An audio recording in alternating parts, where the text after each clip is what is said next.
Hey VC, it's me Roger back with another video. Happy New Year.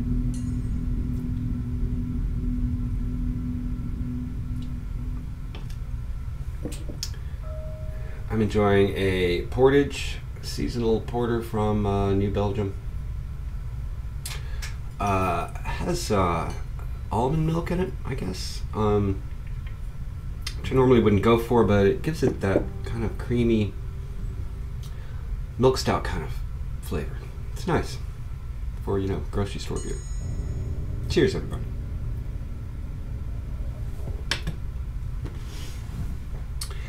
I meant to make this video a long time ago, back in December, but all of a sudden it got to be Christmas and Sam came over for 2 days of sessions, recorded almost 4 hours of music.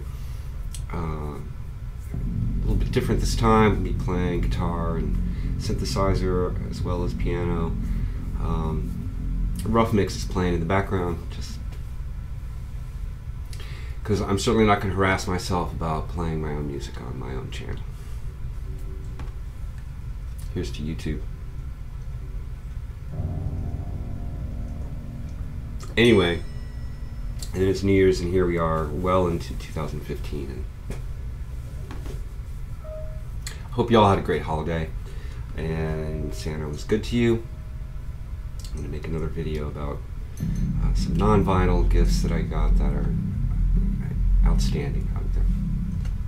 But anyway, so back in December, Liz and I went down to Atlanta to see Opeth at the Tabernacle. Really cool old venue. And like last year, we did the whole VIP thing, and so we could do the meet and greet with the band, and you know, we got this laminate and signed set list after the show. Although I already knew what they were going to play. But it was really cool to meet the band, and you know, again, and I don't know if you remember, but when I met the band back in when we went to Athens last year, I gave him a copy of my CD, gave Michael Acapella a copy of my CD, because you know, if I was going to meet the guy, how could I not, you know, even though I know it's not his thing. So anyway, I decided, well, I know he's a vinyl guy, so I'm going to give him a copy of my LP, you know, even though I know he's not a jazz guy, from what I understand. So anyway, you know, but these guys are they're so nice, you know, for these death metal guys, they're, you know, sweethearts, really. So, you know, I get up in the line to talk to Michael, and I'm like, oh, hey, you know, good to see you again. He's like, oh, I remember you. And he claimed that they played my CD on the bus after that show. He said, oh, I enjoyed it. And I said, oh, really? That surprises me, because I remember seeing an interview with you where you said something about Miles Davis's Bitches Brew being just a little too out there. And he said, oh no, don't misunderstand. I enjoy that stuff, you know. I have to be in the right mood, you know, like Trout Mask. You know, like Captain Beefheart's Trout Mask replica. You know? So, well, you know, who doesn't need to be in the mood for, you know, difficult music? Not that my music is anything like Bitches Brew or Trout Mask or in that league. But anyway, I was startled that he claimed to remember me. He seemed to really dig the LP. The artwork said reminded him of Hansen and Carlson record. You Swedish jazz folks might know what I'm talking about with the graphic lettering and stuff. Anyway, it was so cool to meet him and hang out and talk about jazz and avant-garde music, and he seemed into it. The show was awesome. Red Fang played like a 20-minute set, and then In Flames played longer, about an hour, and then Opeth played an abbreviated version of the usual set, so only about 75 minutes, and, but it was awesome. Just they're so great live, you know, just you know, Michael Ockfeldt might have bailed on the screaming on their records, but live he still got it, man. And they did songs like, well, you can see here, you know, the Drapery Falls and the Moor, Lotus Eater, Deliverance to close. Just stunning. Anyway, that was Opeth. Some of you may have seen where I sent Derek stuff like that. Well, I wanted to send him a t-shirt, and my wife was like, well, why don't you just send him my set list and stuff, because, you know, we don't need 2 of these things. I was like, that's a great idea. So cheers, Derek, if you're watching. So that was really cool. And also, while we were in Atlanta, I went to this great record store called Fantasyland up in the Buckhead neighborhood. And so I want to show the records I got there. But I'm going to start with some records I got around the same time because, well, you'll see in a second. Yeah, Great Escape, I found several of these Curved Air records. This is their first record, Air Conditioning, on Warner Brothers from 1970. British Prague band. It's interesting to me because you have Daryl Way on electric violin and Francis Monkman on various instruments. Francis Monkman I knew from that Phil Manzanera 801 Live band. So this was his first like rock venture.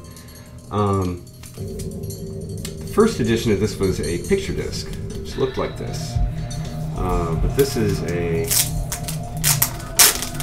beautifully mint condition green label Warner Brothers.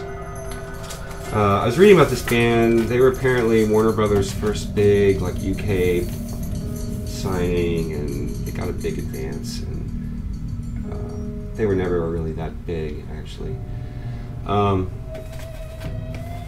So yeah, it's this Daryl Way and Francis Monkman and this singer Sonia Christina, who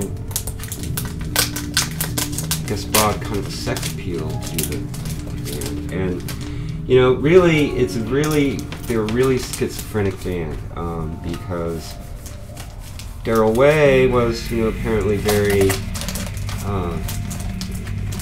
classically trained violinist and wanted everything just so, whereas Monkman was a little bit more experimental and avant-garde. And then you have the chick singer who kind of wants it to be a vehicle towards rock and roll stardom, and it's a strange brew.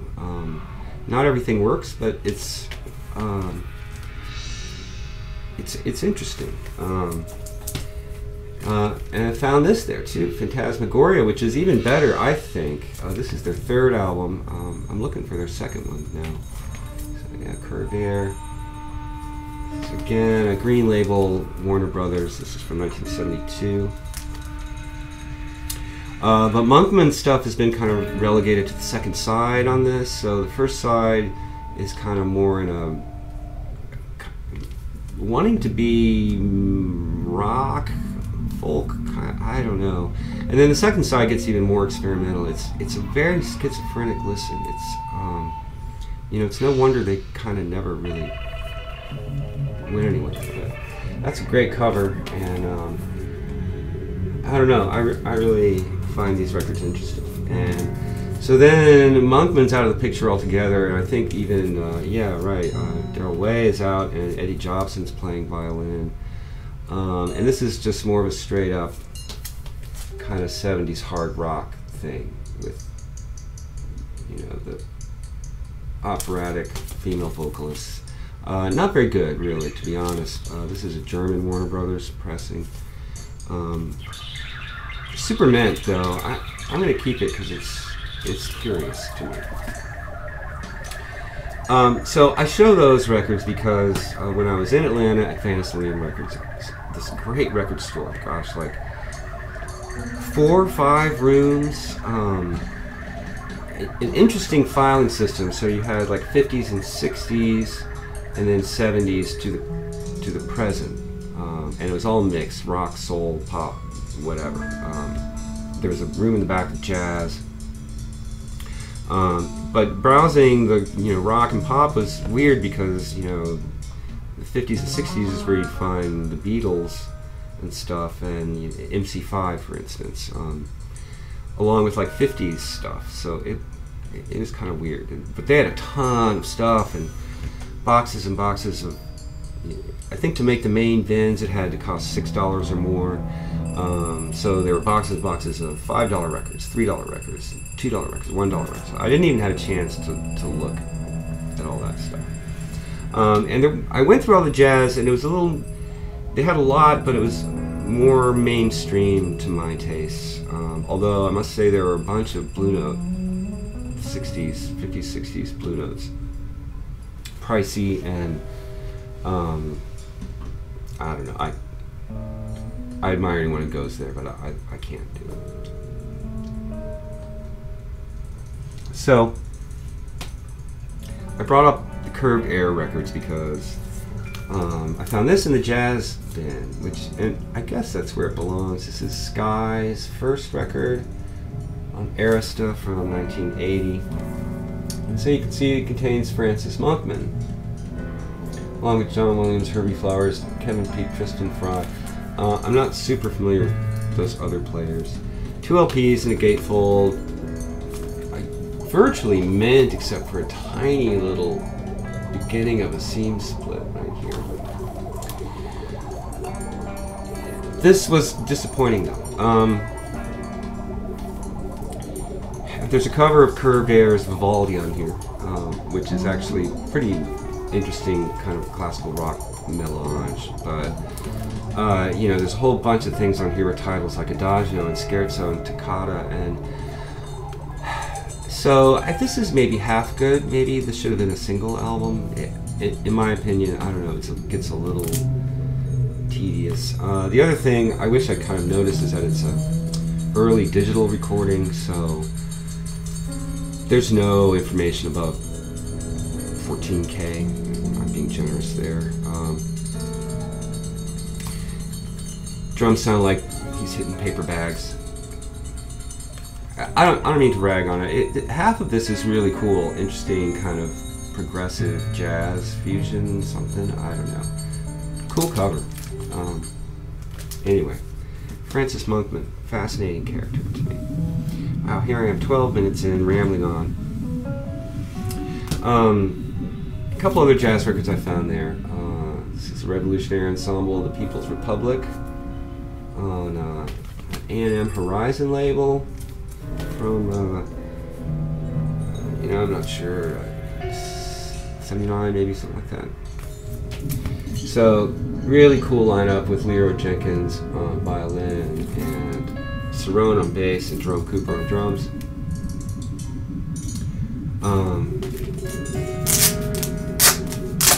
Inspired by Zach's latest epic video, I'm just gonna go as long as it takes. So these Horizon records had pretty cool liner notes, and so it's nice they've got score fragments there, and it's unfortunately a unipack kind of thing here, so there's that. Really cool avant jazz record. Really was happy to find that. Great cover, right? I love those collage covers like that. Yeah, Revolutionary Ensemble. Found this there also, George Duke's Faces in Reflection on the great MPS label. And this really is more of a straight-ahead jazz record, with some funky fusion, electric piano kind of stuff, but mostly, not much singing. Really great. Gosh, he made some other records for MPS that I'm looking for that are just awesome. So the cover's beat, but vinyl plays great. And I think gave me a discount on this, maybe $5, something like that. Cheers. So when I saw this record, I immediately thought of Dr. Rhythm's channel, and John Kiefer had shown this in a recent video. And when I saw it there in great condition for a reasonable price, I immediately was like, I have to have this. So thank you, John, for sparking my memory of this, because, you know, I was a kid when this came out in 1978, and Boogie Oogie Oogie was a huge hit. And 78, how old was I? I don't know, teenager, preteen, I don't know, teenager. And I secretly loved that song. I thought that guitar break was awesome with that phase shifter and stuff. But, you know, I thought it was just a disco trifle and never really thought about it, never bought a copy of it or anything like that. So anyway, when John showed this, he reminded everyone that this is a Mazzell Brothers production. And you know, not only that, but you know, these women are actually playing, and they can play. So yeah, that song, killer pop hit, you know, deservedly huge. But the rest of the record's great too. Yeah, thanks, John. Just the kind of thing I love about the VC. You know? Found this there. Piece of the Maytals, Reggae Got Soul on Island. Not sure this is from.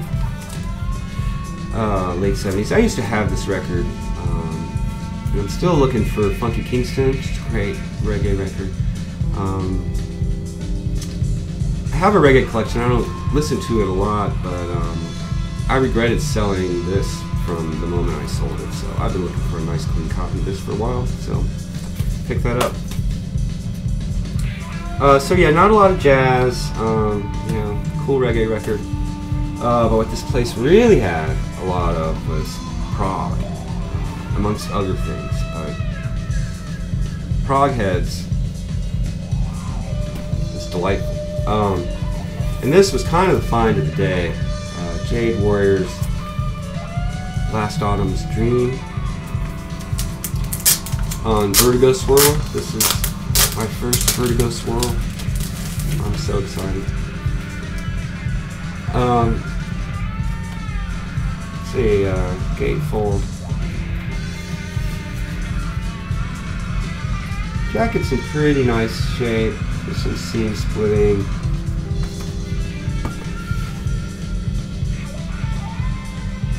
Yeah, so Jade Warrior kind of came out of that band July that made that one record in the 60s. Vertigo Swirl.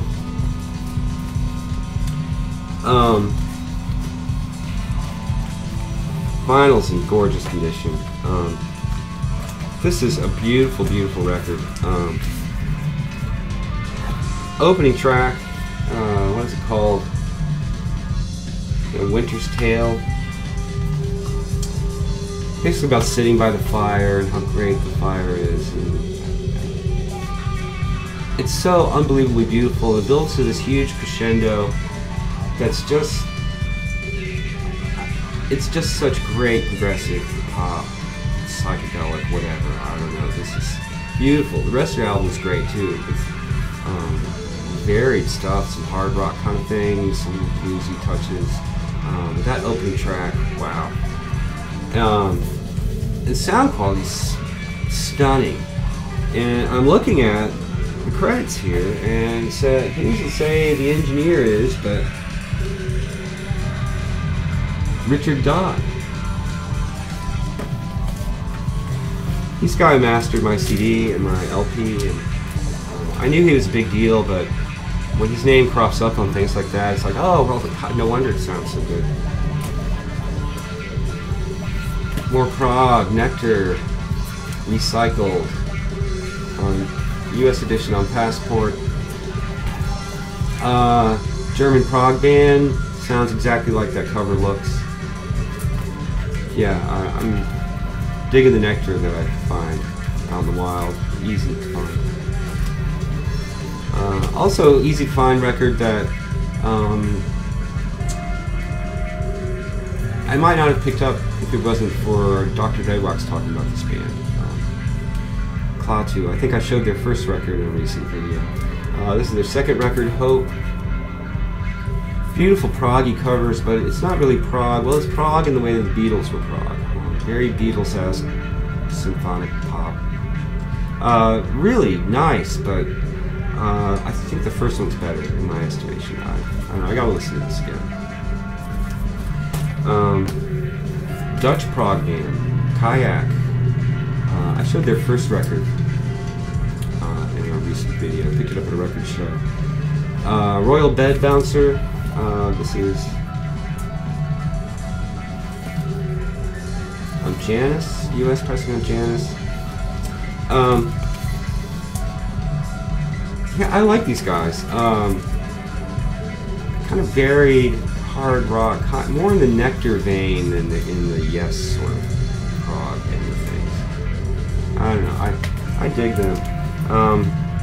Picked this up too, but not at that store. I picked this up at this weird little store in Chattanooga where we stopped. It's more of a clothing store, and they had records in the back. And this appeared to be in good condition. This is Starlight Dancer on Janus from 77. I think this is from 76, 74, I'm not sure. But even after a good cleaning, it's just like Rice Krispies all the way through. Bummer. I'm going to try to find another copy, maybe Frankenstein it. Records.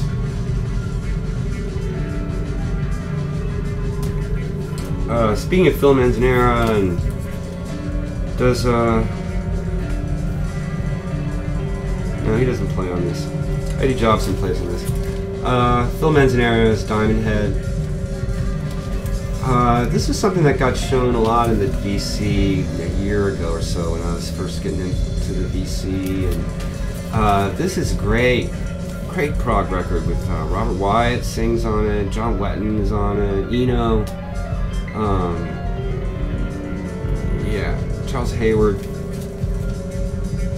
killer, great, mint condition. Another totally minty record and a white label promo to boot. Tangerine Dream Live, Encore, double album. Yeah, white label promo on Virgin. Used to have this a long time ago, and it's one I've been missing in my Tangerine Dream collection, and I was so psyched to find this white label promo in unplayed condition. It sounds gorgeous. Yeah, cool stuff. Later Tangerine Dream record, what is this called? White Eagle. This is a German pressing on Virgin, 1982. It's later Tangerine Dream, so it's, you know, it's not this anymore. But this is a good record. I like this a lot, more than I thought I would. You know? I don't know, I dig that German electronic thing. So yeah, kind of ran through those last few, and I only have a couple left to show. Left these for last. Yeah, so at that clothing store, I also picked this up. This is Prefab Sprout Swoon. I guess it goes like this. British pressing on kitchenware. Unlike the Kayak, it truly is in mint condition. So I guess, how does this go? Sorry, folks. Yeah, Prefab Sprout. This is from 1984. Yeah, so the record before Two Wheels Good, or as it was known in England, Steve McQueen. This record, which I've had since it came out in 1985, I just had it out because I played it recently.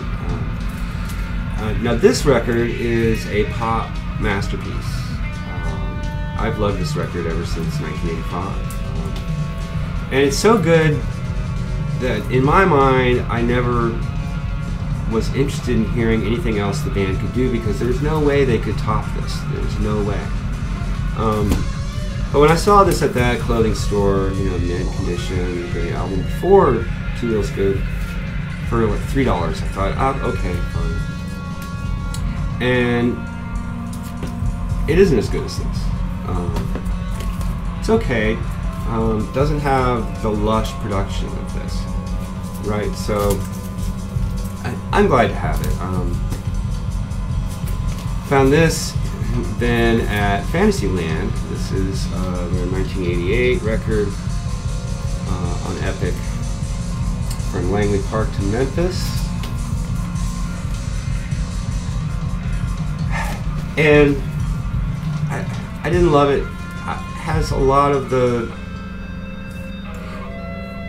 Here's what I'm going to say about Prefab Sprout. Their name kind of gives the game away. They're too clever for their own good. They managed to make really an 80s pop masterpiece. So I will always love that record. But it's just too clever for its own good, and it's not that it sounds dated, it just sounds... I don't know what to say. I'm gonna hold on to it because it will sit between, you know, on either side of Two Wheels Good and Prefab Sprout. What can I say? Dating myself. That was pop music of my time, back when I was a youngster. Alright everybody, thanks for hanging out with me. I hope you all had a great new year, and I will see you soon with more videos because I have a lot more stuff to show you all. Take care.